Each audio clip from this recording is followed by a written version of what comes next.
Imagine walking into your school and seeing signs that say whites only and colored only above the water fountains. Shocking, right? That's what happened in a couple of American schools recently, and people are rightfully angry. These signs are painful reminders of a dark time in American history, a time when black people were treated unfairly because of their race. In the quiet town of Georgia, at Honey Creek Elementary School, a teacher decided to put up these signs as part of a history lesson. Her intention was to help students connect with the realities of the past, making history feel more immediate and real. She believed that by seeing these signs in their own school, students would better understand the struggles and injustices that people faced many years ago. The teacher explained to her class that these signs were meant to teach about segregation and the civil rights movement, hoping to spark thoughtful discussion and empathy among her students. She wanted them to ask questions, to be curious, and to learn from the mistakes of the past so they could help build a better future. However, many parents were deeply upset when they saw the signs. They felt the lesson was insensitive and could frighten or confuse young children. Some worried that the signs might even make students feel unwelcome or targeted, rather than educated. The controversy quickly spread through the community, leading to heated discussions at school meetings and on social media. At the same time, hundreds of miles away in Ohio, a very different incident was unfolding at Coleraine High School. There, a group of students decided to tape similar signs above the water fountains, but this time it wasn't for a lesson, it was meant as a prank. The students laughed, took photos, and quickly shared the images online, not realizing the impact their actions would have. What started as a joke among friends soon spread across the internet, drawing attention from people far beyond their school. While some dismissed the incident as harmless fun, for many others, it brought back painful memories of a time when such signs were all too real. The prank sparked serious conversations about racism, history, and the responsibilities we all share in creating a respectful and inclusive environment. Both incidents, though different in intent, revealed just how powerful symbols from the past can be, and how important it is to handle them with care.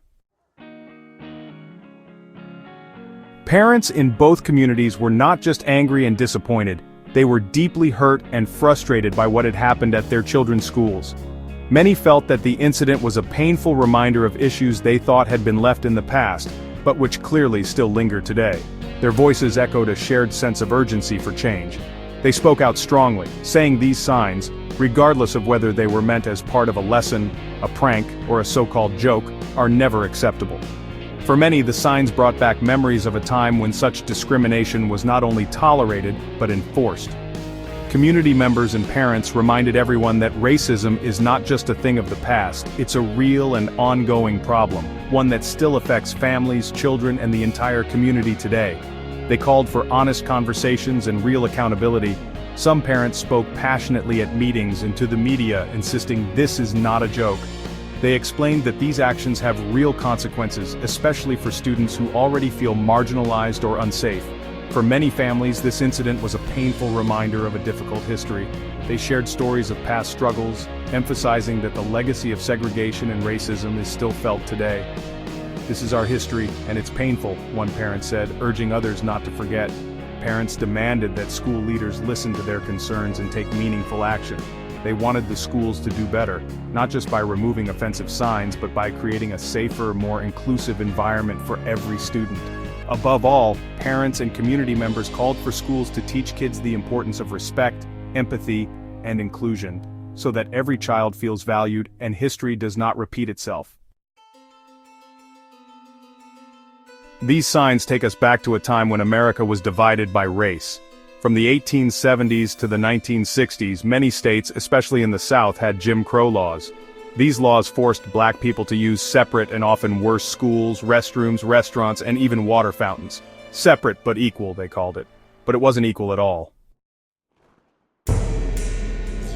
Even though Jim Crow laws are gone, the pain and humiliation they caused still linger.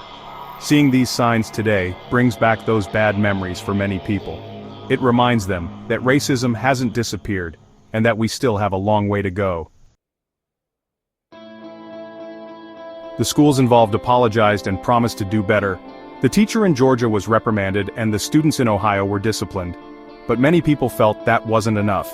They wanted the schools to use these incidents as a chance to educate students and staff about racism and discrimination, to create a truly inclusive environment where everyone feels safe and respected.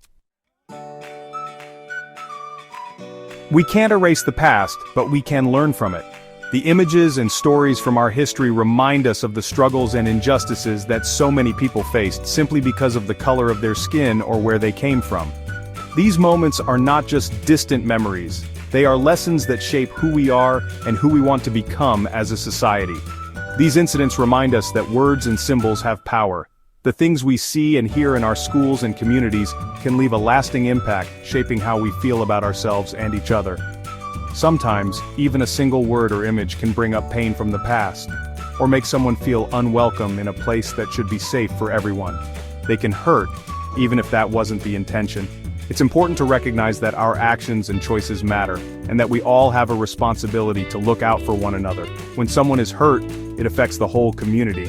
But it also gives us a chance to come together, to show empathy, and to support those who need it most. We all have a role to play in creating a world where everyone feels valued and respected, no matter their race or background.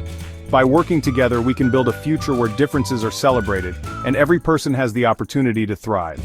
It starts with small actions, showing kindness, speaking up when we see injustice, and making sure everyone feels included. Let's start by talking to each other, listening with open hearts, and standing up against hate and discrimination wherever we see it. Together, we can create a community where everyone belongs, and where the mistakes of the past are transformed into hope for the future. The journey won't always be easy, but every step we take brings us closer to a better, more just world for all.